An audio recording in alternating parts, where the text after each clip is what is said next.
روز دوپہر کے وقت میں گاتی گڑیوں میں سے ایک اور بہن کو دیکھنے میں کامیاب ہو گیا۔ یہ سب سے چھوٹی پنکی تھی۔ وہ مجھے فقط ایک لمحے کے لیے برآمدے میں نظر آئی۔ اس کی یہ ایک جھلک ہی مجھے اس کے بارے میں کافی کچھ سمجھا گئی۔ وہ روتی ہوئی باہر نکلی تھی۔ وہ سر اور پاؤں سے ننگی تھی۔ ایک لمبا سا رنگین لبادہ اس نے پہن رکھا تھا۔ جو ہی وہ نکلی، ایک عورت لپک کر آئی اور اسے بازو سے تھام لیا۔ عورت نے سمجھانے والے انداز میں پنکی سے کچھ کہا اور پھر فوراً اسے اپنے ساتھ اندر لے گئی۔ عورت کی شکل و صورت سے میں نے اندازہ لگایا کہ یہ وہی راکیل نامی اطالوی خاتون ہے جس کے بارے میں کل باقر نے مجھے بتایا تھا۔ پنکی کی یہ ایک جھلک دیکھنے کے بعد میرے اندر اس جذبے نے تقویت پکڑ لی کہ مجھے ان لڑکیوں کو یہاں سے نکالنا چاہیے۔ بے شک مجھے اس سے زیادہ کچھ اہم کام بھی کرنا تھے، لیکن اگر میں جانتے بوجھتے ان معصوم لڑکیوں کو ان کے حال پر چھوڑ دیتا تو میرا ضمیر مجھے کبھی معاف نہ کرتا۔ مجھے یہ بھی پتا تھا کہ بیک وقت ان تینوں لڑکیوں کو یہاں سے بحفاظت نکال لینا آسان نہیں ہوگا، لیکن یہ بات میرے دماغ میں بیٹھ گئی تھی کہ مجھے ایسا کرنا ہے۔ اگر اس کام کے لیے مجھے یہاں موجود افراد میں سے 10-15 کو شوٹ بھی کرنا پڑا تو میں کر گزرتا۔ رہ رہ کر غزالہ اور چچا کا خیال ذہن میں آ رہا تھا۔ میں کیسے انہیں اس وقت پر چھوڑایا تھا؟ شاید چچا ٹھیک ہی کہتے تھے۔ میری زندگی ایک مسلسل ہنگامہ ہے۔ اس میں ایک گھر اور بیوی بچوں کے لیے بہت مشکل سے جگہ بنے گی۔ قریشی کے دفتر سے روانہ ہونے سے پہلے 1-2 بار میرے ذہن میں آیا کہ اس اہم اور نازک موقع پر میں غزالہ اور چچا کے جذبات کو ٹھیس نہ پہنچاؤں اور ان کی خواہش کے مطابق نکاح کی تقریب میں شامل ہونے کے لیے کینٹ پہنچ جاؤں۔ لیکن صورتحال پر غور کرنے کے بعد مجھے یہی محسوس ہوا کہ یہ منافقت ہوگی اور ناقابل تلافی حرکت ہوگی جو میں کر رہا تھا۔ میں جانتا تھا کہ اسے چشم پوشی کرنا میرے لیے ممکن نہیں۔ غزالہ کی سلامتی اور خوشیوں کے صدقے میں یہ خطرہ مول لینے کو میں تیار ہو گیا تھا۔ میں نے چچا سے آج شام 8 بجے کی مہلت مانگی تھی، لیکن اب مجھے محسوس ہو رہا تھا کہ میں شاید آج بھی یہاں سے نہ نکل سکوں۔ مجھے دوپہر کو ہی محسوس ہونے لگا کہ آج یہاں کسی چھوٹی موٹی تقریب کا اہتمام ہے، اور غالب امکان یہی تھا کہ یہ موسیقی کی تقریب ہوگی۔ میں نے ایک شخص کو کار کی ڈکی میں سے گٹار اور ڈرم وغیرہ نکالتے دیکھا۔ ایک لیونگ روم میں نشستیں وغیرہ بھی لگائی جا رہی تھیں۔ میرا دل گواہی دینے لگا کہ اس تقریب کا تعلق یقیناً گاتی گڑیوں سے ہوگا۔ شام کے فوراً بعد ہی میرے اس خیال کی تصدیق ہو گئی۔ سیکیورٹی انچارج جانسن نے مجھے علیحدگی میں بلایا اور بولا، آج سے تمہاری ڈیوٹی شروع ہے۔ میں نے باقر کو ساری تفصیل سمجھا دی ہے، وہ تمہیں بتا دے گا۔ آج 9 بجے کے بعد یہاں ایک چھوٹی سی نجی تقریب بھی ہے۔ اس میں پرنس کے 1-2 قریبی عزیز اور بس 2-3 دوست شامل ہوں گے۔ تمہیں اور باقر کو شروع سے آخر تک لیونگ روم کے باہر موجود رہنا ہے۔ اوکے سر، میں نے مستعدی سے اکڑتے ہوئے کہا۔ تقریب کے بعد اگر موقع ملا تو تمہارا تعارف پرنس سے کرا دوں گا۔ یاد رہے، پرنس بس مختصر مکالمہ پسند کرتے ہیں۔ آپ کو مجھ سے کوئی شکایت نہیں ہوگی سر۔ 8 بجے کے قریب تم اور باقر سیکیورٹی کی نقطہ نظر سے لیونگ روم اور آس پاس کا جائزہ لے لینا۔ آپ بے فکر رہیں سر۔ پروگرام کے مطابق 9 بجے کے بعد میوزیکل پروگرام شروع ہوا۔ یہ عمارت کا اندرونی حصہ تھا۔ آواز بمشکل کمپاؤنڈ تک ہی پہنچ سکتی تھی، اس سے آگے وسیع و عریض احاطہ تھا۔ لیونگ روم میں بس 6-7 افراد موجود تھے۔ ان میں 2 عورتیں تھیں، دونوں یورپین دکھائی دیتی تھیں۔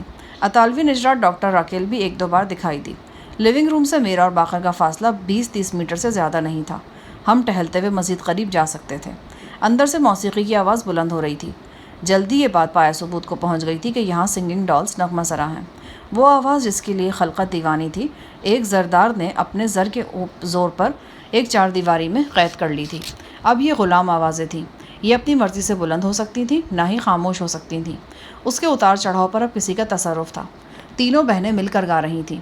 یہ کوئی سنہالی گیت تھا۔ یہ گیت میں شاید اس سے پہلے کولمبو میں پاٹھا سادھو کے ڈیرے پر سن چکا تھا۔ بڑی میٹھی طرز تھی۔ کچھ بھی سمجھ نہیں آ رہا تھا، لیکن پھر بھی ایک سوز، ایک گداز دل میں اترتا چلا جا رہا تھا۔ میں نے تھوڑی سی کوشش کی اور ایک کھڑکی میں سے گاتی گڑیوں کی جھلک دیکھنے میں کامیاب رہا۔ تینوں بہنیں کندھے سے کندھا ملائے کھڑی گا رہی تھیں۔ ان کے ہاتھ کٹ پتلیوں کی طرح حرکت کر رہے تھے۔ سننے والے مست تھے۔ ایک کے بعد دوسرا اور دوسرے کے بعد تیسرا گیت پیش کیا گیا۔ مجھے پرنس دراب کی بھی ایک جھلک دکھائی دی۔ وہ پھیل کر صوفے پر بیٹھا تھا۔ اس کے ایک ہاتھ میں سگار اور دوسرے میں گلاس تھا۔ وہ بڑی شائستگی سے چسکیاں لے رہا تھا۔ تینوں بہنیں قریباً 1 گھنٹے تک گاتی رہیں۔ سب سے چھوٹی بہن پنکی نے گٹار پر بھی کچھ دھنیں سنائیں۔ آخر میں محفل برخاست ہوئی۔ 2 انگریز جو اپنی گاڑیوں پر یہاں پہنچے تھے، پرنس سے رخصت ہو کر واپس چلے گئے۔ مہمانوں کے رخصت ہونے کے بعد پرنس ہمارے قریب سے گزرا تو انچارج بھی ہمارے پاس ہی موجود تھا۔ اس کے اشارے پر میں نے سلوٹ کرنے کے انداز میں پرنس کو سلام کیا۔ جانسن نے آگے بڑھ کر ادب سے میرا تعارف کرایا۔ ہز ہائنس، یہ وہ گارڈ امریش ہے جو آپ کی طلبی پر انڈیا سے آیا ہے۔ پرنس نے شاہانہ انداز میں مجھے سرتاپا گھورا، پھر گردن ہلاتے ہوئے بولا، بہت خوب، اچھے نظر آ رہے ہو۔ ہوشیاری سے کام کرنا، طے شدہ معاوضے سے زیادہ ملے گا۔ میں آپ کا خادم ہوں سر، شکایت کا موقع نہیں دوں گا۔